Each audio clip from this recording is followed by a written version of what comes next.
तो क्या हुआ, मृतक जियावे न गिरा सुहाई, श्रवण रंद हुए उरे जब आई। जैसे ही ये शब्द कानों में पहुंचे मनु और शत्रुपा के, तो ऐसा शरीर एकदम से हो गया कि हृष्ट पुष्ट तन भय सुहाए, मानव अवई भवन ते आए। जिन शरीर में मिट्टी हो गई थी, कीड़े हो गए थे और दीमक लग गई थी, पूरा शरीर मिट्टी का हो रहा था, केवल ढांचा था, अब वही शरीर ऐसा हृष्ट पुष्ट हो गया, मानव अवई भवन ते आए। ऐसा लगता है जैसे अभी अभी घर से चले आ रहे हैं। फिर आकाशवाणी हुई कि मनु बताओ तुम्हें कैसे दर्शन देना है, कौन से स्वरूप का दर्शन करोगे। मनु महाराज ने कहा, प्रभु आप मुझे दर्शन देना चाहते हैं तो पता है कौन से दर्शन दो, कौन से आकार के दर्शन दो। क्योंकि अपना अपना कल्पना होती है अपनी अपनी, कि जो कोई देवी मैया को पूजता है, कोई शंकर भगवान को पूजता है, कोई गणेश भगवान को पूजता है, और भगवान भी फिर वैसे ही मिलते हैं। लेकिन ये तो अनेकानेक रूप हैं। आकाशवाणी ने कहा कोई ऐसा रूप बताओ जो बिल्कुल मेरे लिए ही फिट बैठता हो। तब मनु महाराज कहने लगे, अच्छा तो मैं अब बताता हूं कि वो रूप कौन सा होगा जिसमें तुम मुझे दर्शन दोगे। क्या कह रहे हैं मनु जी, जो स्वरूप बस शिव मन माही, अजही कारण मुनि जतन कराई। जिसके लिए संत महात्मा यत्न करते हैं और जो स्वरूप भगवान भोलेनाथ के हृदय में बसता है, उसी स्वरूप में आप मुझे दर्शन दो।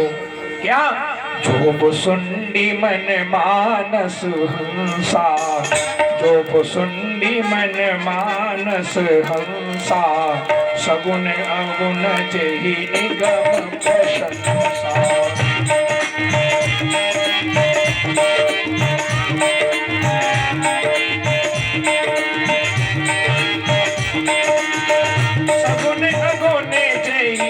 सगुन अगुने जय निगम प्रशंसा, जो सुंदी मन मानस।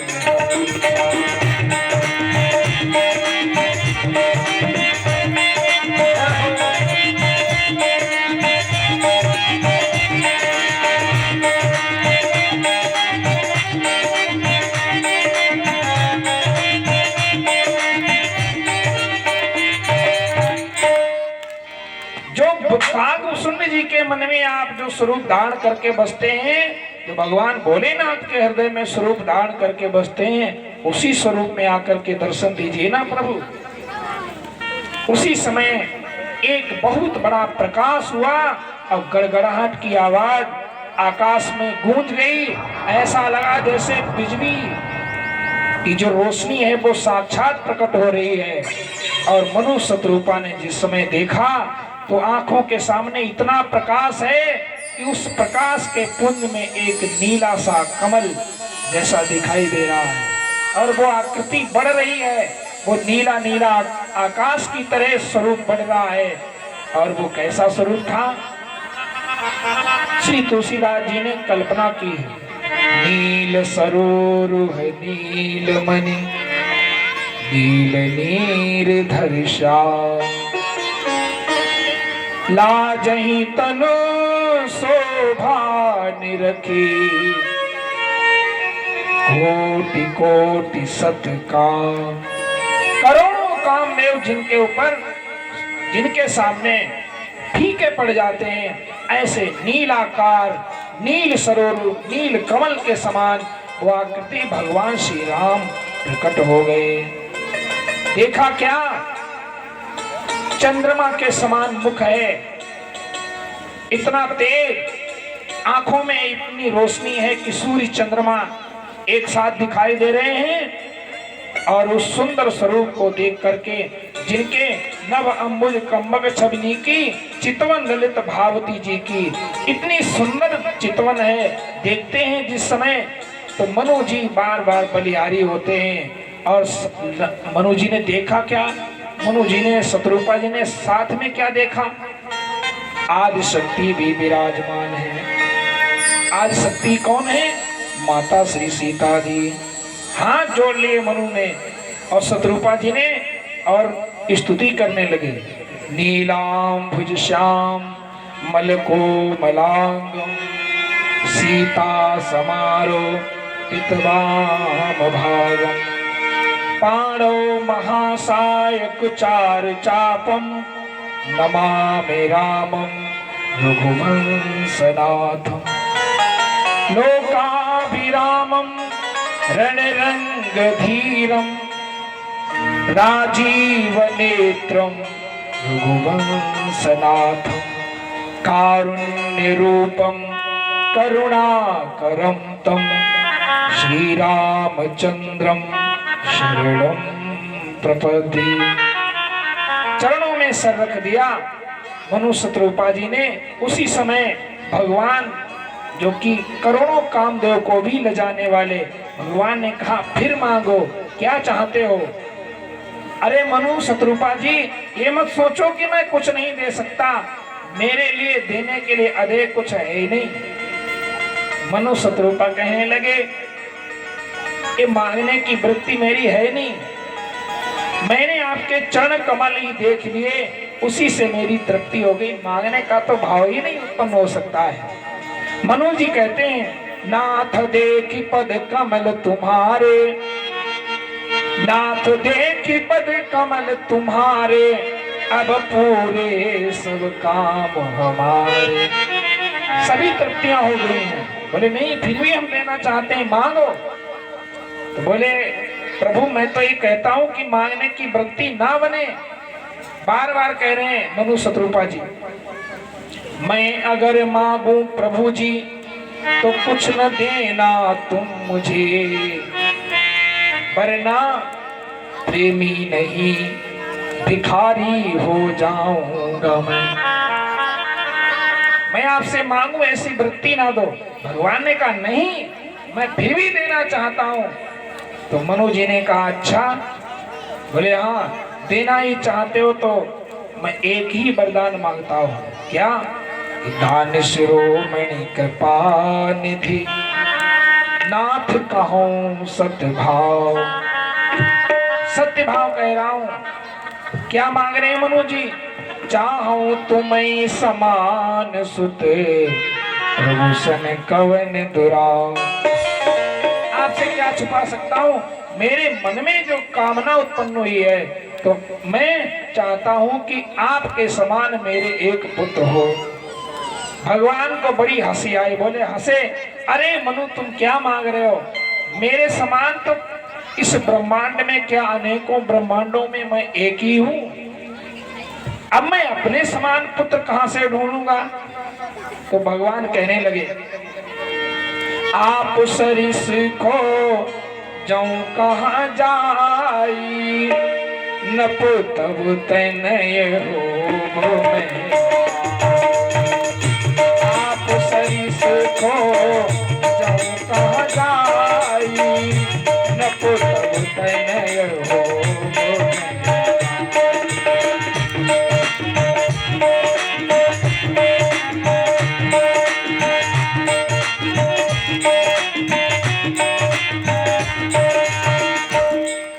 आप सरिस खोजूं कहां जाई, मैं अपने समान पुत्र कहां खोजूंगा? मैं तो एक ही हूं ना। जाओ, मैंने कह दिया कि मैं ही तुम्हारा पुत्र बन करके आऊंगा। लेकिन मनु जी ने कहा प्रभु एक बात बताओ, मैंने आपके समान कहा, जब आप ही पुत्र बन के आ रहे हैं तो मेरी ये बात झूठी नहीं हो जाएगी कि मैं आपके समान पुत्र चाहता हूं? तो मेरे समान भी तो कुछ होता। चलो खैर कोई बात नहीं, जब आप ही आ रहे हो, भगवान ने कि चिंता मत करो, मैं अपने समान एक दूसरी मूर्ति और लाऊंगा। बोले वो कौन? बोले वो भी होगी, वो भी तुम्हारी संतान बन के आएगी, लेकिन उसमें और मुझ में कोई ज्यादा विशेष अंतर नहीं होगा। मैं अपने समान भी लाऊंगा, एक पुत्र होगा। अब वो पुत्र पता कौन है? भरत राम की अनुहारी। भरत जी है ना, वो भगवान की ही अनुहारी हैं, अर्थात विष्णु भगवान भी अवतरित होंगे तुम्हारे यहाँ। फिर इसके बाद में भगवान ने शत्रुपा जी से कहा, पुत्री तुम भी मांगो, मैं चाहता हूं कि तुम भी कुछ मांगो। शत्रुपा जी ने हाथ जोड़ लिए और कहने लगी, जो कछुबर जो वरदान आप दे रहे हैं और जो प्राप्त किया गया है, इधर हमारे स्वामी जी ने लिया है, सो वही वरदान मुझे बहुत अच्छा लगा। अब इसके बाद में कोई मांगने की बात ही नहीं रह जाती है। क्या कहती हैं, जो वरनाथ चतुर नप मांगा, असोई कृपालु अति प्रिय लागा। हाँ, अगर कुछ देना चाहते हो तो अगर देना ही चाहते हो मुझे, तो केवल सोई गति, सोई भगति, सोई निज चरण स्नेह, जो भक्तों को आप देते हैं, जो अपना सुख संपत्ति वैभव और जो सुख प्राप्त होता है, जो गति मिलती है भक्तों को, वही गति मुझे प्राप्त हो। अब बताओ, मनु शत्रुपा ने क्या छोड़ दिया, क्या नहीं मांगा? सब कुछ तो मांग लिया पुत्र के रूप में भगवान से, और क्या चाहिए था? अब बहुत से लोग होते हैं, मांगने वाला व्यक्ति चाहे तो एक ही बात में चालाक है, सब कुछ मांग सकता है, और चालाक नहीं है तो वो सब कुछ मांगे कुछ नहीं मांग पाता है।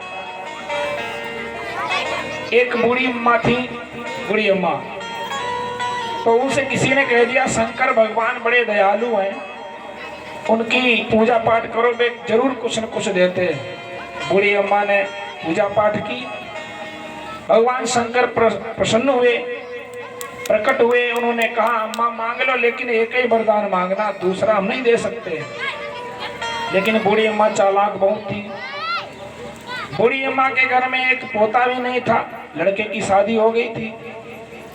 बूढ़ी अम्मा के घर में गरीबी बहुत थी, और बूढ़ी अम्मा को आंखों से दिखाई भी नहीं देता था। बूढ़ी अम्मा ने जब सुना एक ही वरदान देंगे, तो उन्होंने कितनी चालाकी से काम लिया। बूढ़ी अम्मा बोले, अच्छा अगर एक ही वरदान देना चाहते हो तो केवल ऐसा करो कि जब मैं सुबह को उठूं तो सोने के कटोरे में अपने पोते को आंगन में खीर खाते देखूं। एक ही वरदान में सब कुछ मांग लिया। बताओ, सोने का कटोरा जब घर में रोज आएगा तो क्या गरीबी रहेगी?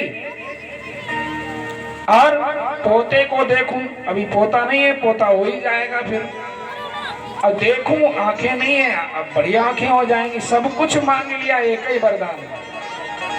अब कुछ मांगने वाले बेवकूफ होते हैं तो वो मांग भी नहीं पाते। ऐसी विडंबना एक और बनी। एक परिवार में 3 लोग रहते थे। कौन कौन? 3, माता पिता और पुत्र। माता पिता में लड़ाई झगड़ हुआ। ऐसा लड़ाई झगड़ कि दोनों ने कहा, हम तुम्हारे साथ नहीं रहेंगे। उन्होंने कहा, कोई बात नहीं, वो तो होती है, पति पत्नी में होता है। चल दिए दोनों ने, मन में विचार किया भगवान का भजन करेंगे। पति जी अलग भगवान की तपस्या करने लगे, पत्नी जी अलग, और लड़का भी देखा दोनों उनके साथ में कुछ न कुछ करने लगा, वो भी भगवान में ध्यान